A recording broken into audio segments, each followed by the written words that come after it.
السلام عليكم ورحمة الله وبركاته.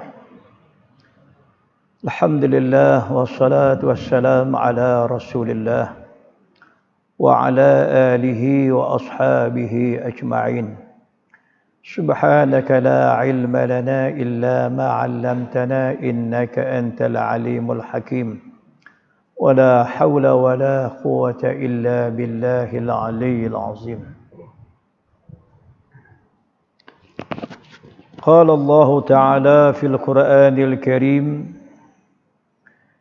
أعوذ بالله من الشيطان الرجيم. يوم لا ينفع مال ولا بنون إلا من أتى الله بقلب سليم. Pada hari yang tidak memberi manfaat oleh harta benda dan anak pinak, melainkan orang yang datang menghadap Allah dengan hati yang sejahtera, dengan hati yang salim, qalbun salim, hati yang bersih selamat daripada syirik kepada Allah, dan hati yang bersih selamat daripada sifat-sifat yang tidak baik, seumpama riak, menunjuk-nunjuk, takabur dan sombong. Sahabat sekalian, dalam hidup kita ini, kalau kita nak selamat, kita kena betul-betul jaga hati kita. Hati ini kita kena jaga betul-betul hati ini.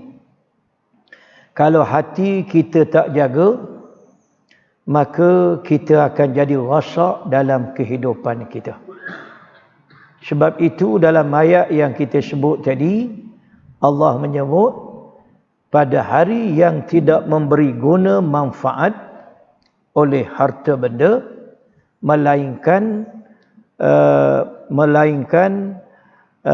hati yang datang menghadap Allah dengan hati yang salim, bersih dan selamat.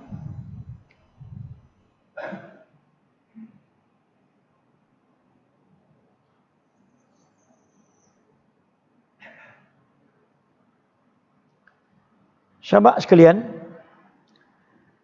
mengapa hati ini jadi benda yang sangat besar? Hati adalah juzuk terpenting dalam diri manusia. Ia adalah ibarat raja atau penguasa dalam diri. Hatilah yang menentukan arah tuju hidup. Adapun anggota-anggota yang lain hanya mengikut sahaja. Perubahan dalam hidup kita bermula. Perubahan dalam hidup kita bermula dari hati. Hatilah yang perlu diislahkan. Perlu kita perbaiki hati kita terlebih dahulu sebelum kita mengislahkan jasad kita. Sebab kalau hati baik, tangan baik, mulut baik, mata baik, telinga pun baik. Tapi kalau hati kita jahat, jawapannya hak lain pun jahat juga. Jadi hati nak kena jaga. Malam ini kita membicarakan satu tajuk berkait dengan apa dia? Berkait dengan kita nak jaga hati kita ni bagi jadi cantik. Dan kita merujuk kepada apa yang disebut, dinyatakan, yang menjadi amal-amal yang dibanyakkan oleh Rasulullah. Sahabat sekalian, ini kita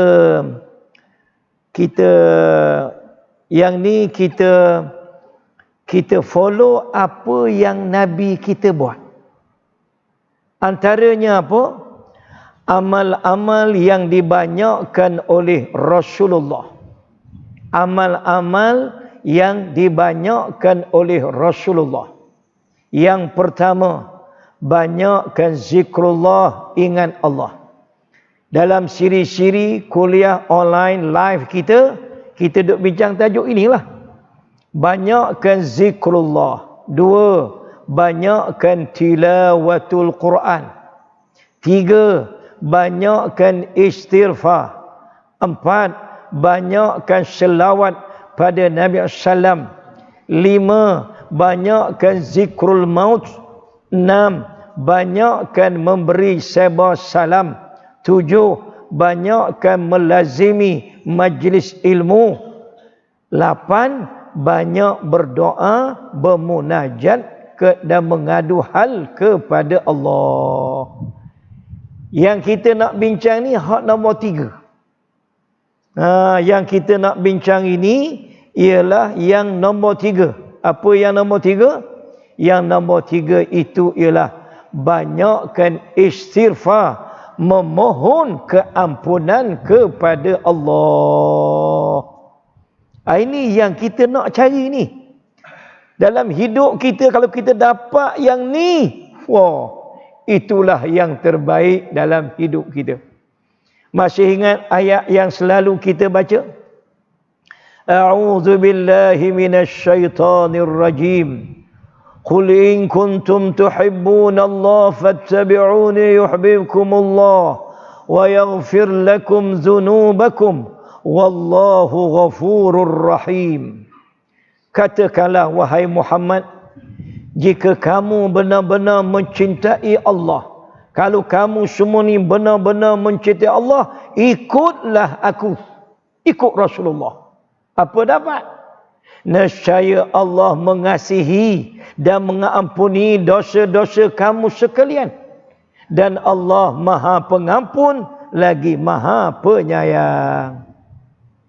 Dapat 2. Hasil daripada mana? Ittiba'ur Rasul. Kita ikut Rasulullah. Kita ikut Rasulullah. Hasil kita ikut Rasulullah, maka kita dapat 2 benda. 1, Allah sayang pada kita. 2, Allah mengampunkan semua dosa-dosa kita. Alhamdulillah. Malam ini kita menyambung siri-siri kuliah online kita ni. Yang saya tak boleh nak buka di sini ni. Biasa boleh buka, hari ni dia tak boleh nak buka. Saya pun tak tahu apa penyakit dia ni. Inilah dunia internet, tuan-tuan. Kalau tidak, saya tahu siapa yang masuk daripada Kuantan ke daripada mana, kita dapat. Ni tak dapat ni. Sahabat sekalian, jadi kita kena ikut Rasulullah SAW. Kalau kita ikut Rasulullah, kita dapat. Malam ini kita ambil banyakkan istighfar, memohon keampunan kepada Allah. Nabi itu banyak istighfar. Sebagaimana yang disebut dalam sepotong hadis Nabi sallallahu alaihi wasallam. Sehingga Nabi bersumpah, wallahi inni la astaghfirullah wa atubu ilaih fil yawm aksaru min 70 marrah. Baginda pernah berkata, demi Allah, Nabi bersumpah, sesungguhnya aku beristighfar kepada Allah dan bertaubat kepadanya pada setiap hari lebih daripada 70 kali. Ada 2 di situ tu. 1 dia sebut, apa dia? Nabi kata, astaghfirullah, aku mohon istighfar. 1 istighfar. Ada lagi 1, wa atubu, aku bertaubat. Ada beza. Boleh jadi kita tak habis malam ini, kita akan sambung. Jadi tuan-tuan kena ikut live punya kuliah. Kuliah 1, kuliah maghrib mula jam 8. Kuliah maghrib mula jam 8. Kuliah subuh tiap-tiap hari ni.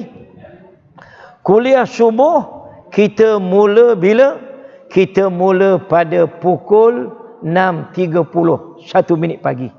Tiap-tiap hari setakat ni lah. Malaikat tuan-tuan mati tak dapat lah. Ustaz tak mati lagi. Ni, jadi hari ni mungkin tak habis ni. Ada beza di antara istighfar dengan mohon taubat. Sahabat sekalian, tajuk yang kita tajukkan ini apa dia? Istighfar, pembersih hati kita. Ni dah ada sahabat-sahabat kita ni, ada daripada Rompin, saudara Haji Saidi, saudara Haji Tengku Isa. Haji Tengku Isa ini daripada Raub. Ni sebahagian besar ni saya kenal mereka ni. Alhamdulillah. Sahabat sekalian, jadi malam ini kita nak ambil bahagian mana? Istighfar. Nak bersih hati kita ni. Sebab kalau kita tak bersih hati kita kotor, kita tak ada kelayakan nak jumpa Allah. Ayat mana? Ayat inilah. Yauma la yanfa'u malun wala banun illa man atallah biqalbin salim. Pada hari yang tidak memberi manfaat oleh harta benda dan anak pinak, melainkan orang yang datang menghadap Allah dengan hati yang salim, dengan hati yang bersih. Dengan hati yang salim, dengan hati yang bersih. Kalau hati kotor macam mana? Hati awak penuh dengan dosa, tak boleh jumpa Allah. Hati awak penuh dengan sifat dengki, hati awak penuh dengan sombong, habis kita. Tak boleh jumpa Allah. Itu sebab datangnya istighfar, datangnya taubat ini yang kita nak belajar dalam setengah jam ni. Ngapa setengah jam, Ustaz? Ikut peraturan. Selama mana tak bercanggah dengan Allah dan Rasul, kita ikut. Dua tiga orang sahabat nak salam tadi, saya boleh salam. Dah tu, nanti dia kata, Ustaz pun tak ikut peraturan. Dah susah aku nak jawab pula. Ikut peraturan. Assalamualaikum. Begitu je lah. Sahabat sekalian, Allah Ta'ala sebut dalam surah lain. Surah mana? Dalam surah Al-Kahfi ayat 110. Al-Kahfi 110. فَمَنْ كَانَ يَرْجُو لِقَاءَ رَبِّهِ فَلْيَعْمَلْ عَمَلًا صَالِحًا وَلَا يُشْرِكْ بِعِبَادَةِ رَبِّهِ أَحَدًا. Oleh itu, sesiapa yang berharap akan pertemuan dengan Tuhannya, hendaklah dia mengerjakan amal yang baik dan janganlah dia mensyirikkan dalam peribadatan kepada Tuhannya. Ada dua tu. Satu, zahir awak buat kerja biar betul. Awak buat jual beli kena betul ikut Islam. Tu zahir amal. Awak dalam bab ekonomi kena betul ikut Islam. Awak dalam bab politik, hari ni kedebak tak tahulah. Awak kena ikut Islam, jangan tak ikut Islam. Kemudian dalam bab masyarakat sama juga. Apatah lagi dalam bab amal ibadah. Lagi kena betul zahirnya. Okey, zahir dah cantik dah. No, dalam hati kita pula. Macam mana hati kita?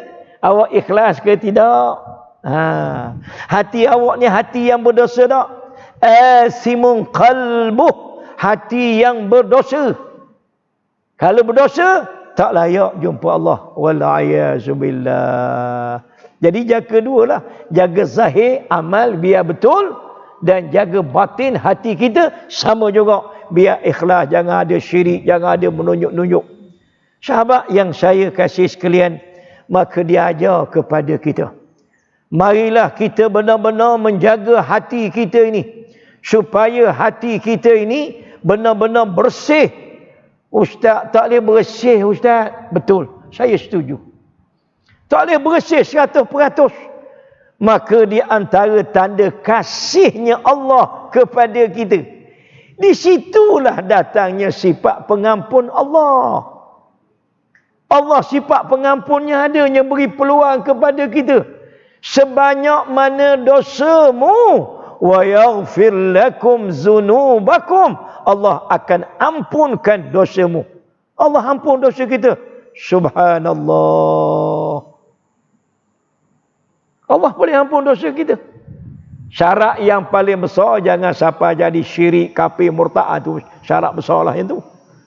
Sahabat sekalian, maka diajar kepada kita untuk kita membersihkan hati kita daripada kotoran-kotoran ini. Tidak ada cara lain melainkan kita hendaklah yang pertama sekali dia ajar kita ialah kita hendaklah bersihkan hati. Bermula dengan apa? Dia mesti bermula dengan taubat. Menarik tajuk kita ni. Dia mesti mula dengan taubat. Bukan mula dengan istighfar. Ngapa Ustaz?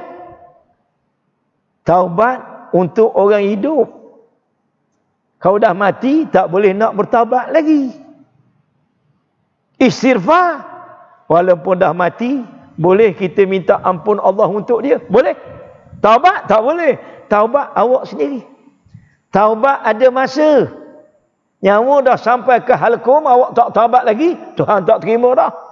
Awak main nak mati dah. Confirm mati dah. Macam Firaun. Baru nak taubat dah tenggelam dah. Tuhan tak terima dah dia. Taubat dia terbatas masa. Istighfar dia tak terbatas masa dia. Sebab itu tuan-tuan tengok Nabi sebut dalam hadis tadi apa dia? Nabi sebut dua-dua sekali. Mana hadis tadi? Nabi sebut dua-dua. Wallahi inni la astaghfirullah wa atubu ilaih. Nabi sebut dua. Demi Allah aku beristighfar dan aku bertaubat baginya. Bertaubat kepada Allah. Nabi sebut dua. Istighfar satu, taubat satu. Jadi kita bawa dua-dua. Sekarang kita nak bersihkan hati kita. Macam mana caranya? Mesti dimulakan dengan kita bertaubat kepada Allah. Saya ada baca satu kitab tapi lama dah, puluh tahun dulu. Dia kata pintu-pintu kita nak menuju kepada Allah. Ada keluar situ ayat tu. Ada keluar. Sebab saya ni masalah ni. Kena suruh beli handset baru pula agaknya. Dia kata apa pintu kita? Saya sedang melangkah untuk bertemu dengan Allah. Apa pintu dia? Dia kata pintu yang pertama itu ialah bertaubat. Beriman, itu semesti dah, tak dapat tidak. Saya orang beriman, tuan-tuan orang beriman, kita orang beriman, alhamdulillah. Pintu nak melangkah pada Allah itu, dia ada sebutlah berapa langkah. Dia sebut langkah yang pertama bertaubat pada Allah. Lalu kata dia, faktor hati kita menjadi kotor dan berpenyakit ialah kerana dosa dan maksiat yang kita lakukan kepada Allah. Untuk membersihkan kembali hati kita yang kotor itu, tidak ada jalan lain melainkan dengan jalan bertaubat kepada Allah. Kena start, bukan ustaz. Kena start. Start apa? Start dengan bertaubat. Kena mula di situ. Ustaz, saya ni jahat lah ustaz. Saya ni minum arak. Saya ni kedarah lah ustaz. Dah tu, awak pergi semayang lah. Tak. Dia tak mula situ dulu. Awak mesti memula dengan bertaubat kepada Allah. Dia jahat dulu, bertaubat. Seorang dia telefon saya. Mereka cerita. Dia telefon ustaz, dia kata, kawan tapi tua pada saya. Dia kata, saya masa kerja dulu gini. Macam mana saya nak buat? Dia kata, dia kerja kerajaan. Nak buat macam mana? Lalu saya kata, mulakan dengan taubat. Jangan kita pula, itu dosa awak, mampu awak. Biar. Awak kira hentam orang dulu. La ilaha illallah. Kita kira hentam orang dulu. Macam mana kita ni? Jangan kita hentam orang dulu. Beri peluang pada dia. Beri peluang. Apa dia? InsyaAllah. Awak sabimalah dulu awak mencuri, awak menipu, awak makan rasuah dulu gini kan. Hak tu kemudian cerita. Cerita pertama apa dia? Taubah. Allahu Akbar. Jadi apa kata dia? Tidak ada jalan lain membersihkan hati melainkan dengan bertaubat kepada Allah Subhanahu wa taala. Dia tanya pula, banyak mana nak taubat Ustaz? Ini yang saya baca hadis Nabi tadi. Sebab kita nak kaitkan dengan soal memperbanyakkan istighfar. Nabi sendiri ulang hadis tadi. Ulang hadis ini. Apa dia? Wallahi, demi Allah, saya pun tak tahu ngapa Nabi bersumpah. Benda besar. Wallahi, inni la astaghfirullah wa atubu ilaih fil yawm aktsaru min 70 marrah. Baginda pernah berkata dalam hadis sahih riwayat Bukhari, demi Allah, sesungguhnya aku sendiri, Nabi, aku sendiri beristighfar kepada Allah dan bertaubat kepadanya pada setiap kali, setiap hari lebih daripada 70 kali. Kita habis dah hari ni lagi 70. Entahlah Ustaz. Kalau tak habis, kita habiskan. Mana perbanyakkannya tak nanti lepas solat. Bila-bila masa kita buat perkara ini. Depan lagi. Lalu dia kata tadi apa caranya? Caranya bertaubat pada Allah. Ya ayyuhalladzina amanu tubu ila Allahi taubatan nasuha asa rabbukum an yukaffira ankum sayyiatikum wa yudkhilakum jannatin tajri min tahtiha al-anhar. Maksudnya, wahai orang-orang yang beriman, bertaubatlah kamu semua kepada Allah. Ayat ni sebut taubat pada Allah dengan taubatan nasuha, taubat yang semurni-murninya. Mudah-mudahan Tuhanmu akan menutupi kesalahan-kesalahanmu dan memasukkanmu ke dalam jannah syurga yang mengalir di bawahnya sungai-sungai. Dia mula dengan apa? Mula dengan iman, langkah pertama bertaubat. Allah akan ampun dosamu, Allah ampun dosamu. Lepas ampun dosa, wa yudkhilakum jannat, Allah masukkan kamu ke dalam syurga. Alhamdulillah, syukur pada Allah. Tapi kalau ada dosa kita tak bertaubat, tak adalah kita. Tak ada orang yang tak ada dosa. Kata Nabi, kullu bani Adam khata' wa khairu khata'in at-tawwabun. Setiap anak Adam manusia itu melakukan kesalahan. Sebaik-baik orang yang melakukan kesalahan dosa ialah mereka yang bertaubat. Alhamdulillah. Ada kawan saya jauh daripada Bangi baru masuk ni. Daripada Bangi pun ada. Ada satu tu saya tak sempat nak cek di sini. Dia daripada Nuhah. Daripada apa orang panggil ni, belah Komboja. Ada juga. Belah Komboja. Besok kita ada masih lagi. Besok kita sambung tajuk ni. Tapi tuan-tuan tak adalah ke sini. Sambung lagi live. Pukul 6.30 lah bahasa mudah. Sambung lagi. Kata Nabi, setiap anak Adam manusia melakukan kesalahan. Sebaik-baik yang melakukan kesalahan, yang buat dosa ialah mereka yang bertaubat. Tangan yang patah. Patah ni kan? Lepas tu kita masuk molek-molek, ikat molek-molek. InsyaAllah dia tak akan patah kali kedua. Tapi janganlah mudah pasang molek-molek tu. Kan? 3 hari je. Mampulah. Tak boleh macam tu. Sama juga pokok. Tuan-tuan tengok dia terepih patah kan. Dia bukan patah putus. Lepas tu dia elok balik. Jangan harap tuan-tuan nak repih dia. Dia tak ada. Patah part lain pula. Samalah dengan manusia. Walaupun kita dulu jahat, kita ni tak baik dulu. Ustaz, saya masuk umur 50 baru jadi baik Ustaz. Alhamdulillah. Sebab tu Nabi kata, sebaik-baik orang di antara kamu yang panjang umurnya, baik amalnya. Sebab masa dia umur 40, dia jahat lagi. Masuk umur 50, alhamdulillah dah berubah dah. Cantik dia. Kan selalu saya sebut apa dia? Mulakan. Jangan tengok garisan start. Tengok garisan penamat. Ini kalau tengok garisan start ni aku tak tahulah. Alhamdulillah. Betul lah kata Al-Syahid Al-Doktor Syed Ramadan Al-Buti. Syed Ramadan Al-Buti dia kata, tuan-tuan tak tahu saya. Allah tutup keaiban saya, jahatnya saya, tuan-tuan tak tahu. Kita pun tahu dia bukannya kedara harap, minum harap, berjudi, berzina, tak. Tapi dia rasa berdosa dengan Allah. Pasal dia dekat dengan Allah. Macam itulah Rasulullah, dia tak berdosa.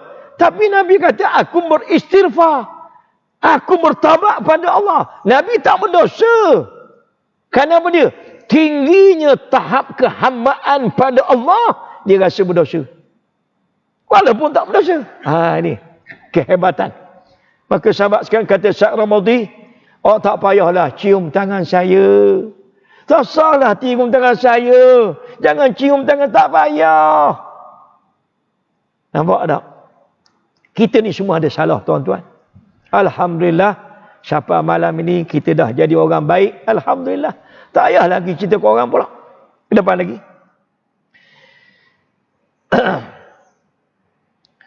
Ini yang selalu kita duk baca dah. Jangan lupa teruskan. Lepas semayang, dalam bab zikir Nabi akan astaghfirullah. Astaghfirullah 3 kali. Kemudian bila masuk je selepas fardu maghrib, Nabi baca yang ni lagi.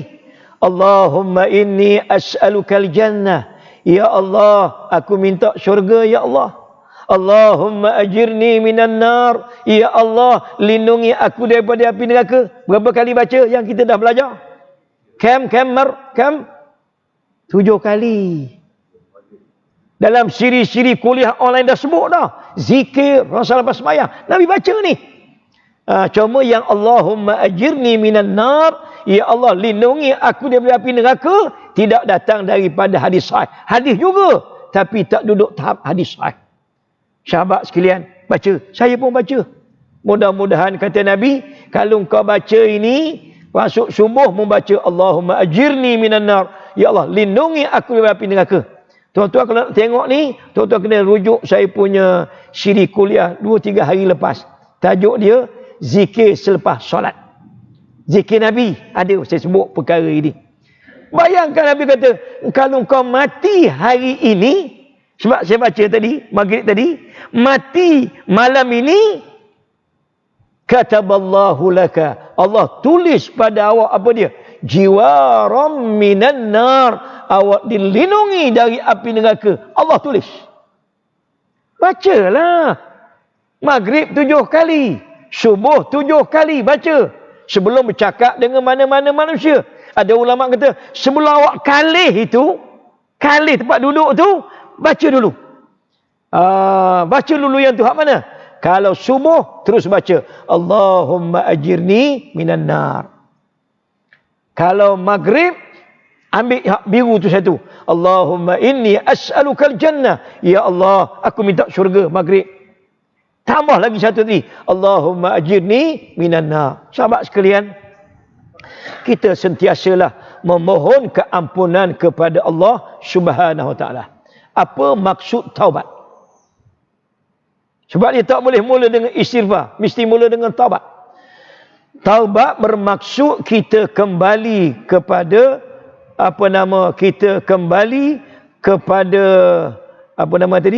kita kembali kepada kita kembali kepada kepangkuan Allah. Taubah, itabah makna balik semula. Balik semula. Taubat bermaksud kita kembali ke pangkuan Allah dengan menyesali ketelanjuran kita dan memohon dari Allah agar dia mengampunkan kita serta menerima semula kita sebagai hamba-Nya. Nampak tak? Ya Allah, cantiknya lah. Saya ni jahat, ya Allah. Saya ni jahat, ya Allah. Bila kita dah bertaubat, bila kita dah taubat, Allah ampun dosa kita. Sebesar mana dosa, Allah ampun. Kecuali dosa mensyirik, menyengutukan Allah, itu tak ampun. Yang kedua apa dia?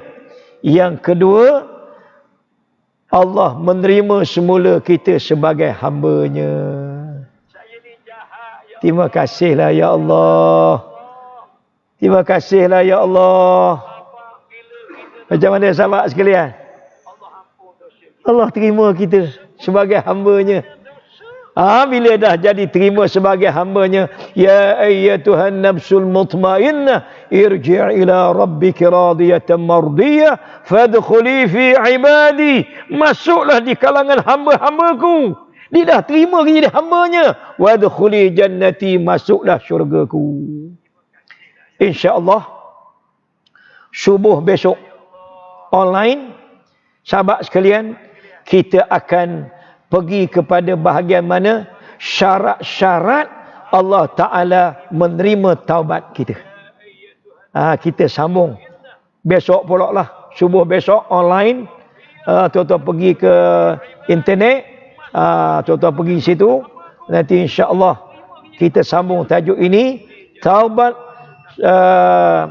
sahabat sempurna, tidak sempurna kecuali dengan syarat-syarat. Jadi besok kita akan sambung dengan bahagian mana?